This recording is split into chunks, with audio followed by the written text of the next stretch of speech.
Assalomu alaykum akalarim. Baliq ovga borib turibsizlarmi yo faqat telefonlarda ko'rib turibsizlarmi? Kim nima tutyapti, qayerdan bo'lyapti natijalar? Baliq ovga ham chiqib turaveringlar. Obedda 1-2 soatga birdan 3ga o'tirsanglar bo'ladi, u yoqqa sovib ketadi. Shu 2 soat ichida bo'lib qolsa bo'lib qoladi.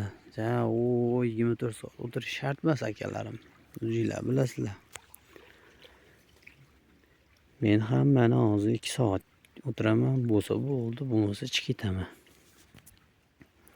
Lekin mayda chuyda urib turibdi.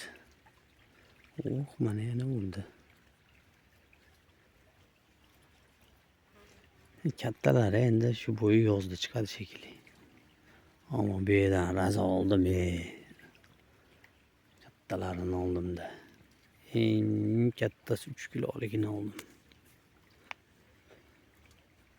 Kuzatib turaveringlarchi, cho'ta natija bo'ladiganga o'xshab turibdi. Karas chiqyapti asosan. Sog' bo'linglar. Bunaqa mayda chuydalar chiqyapti. Baliq ovi ham sezoni tugabdi shekilli. Nima deb baliq bu?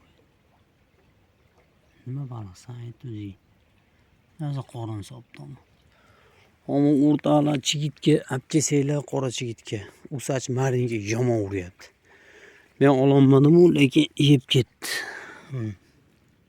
Qora chigitkani nimasi? Qora chigitga surur hozir tashlashingiz ko'p. Qayerdan bilarkin bu? Yomon solyapti uni. Aparichga uncha ishi yo'q ekan. Chigitga zo'r uryapti. Даже sazan ham olishdi bu yerdan. Men lekin chigitga sazan olmaganman. Hozir bitta aka bilan gaplashdim, shu aka aytib qoldi.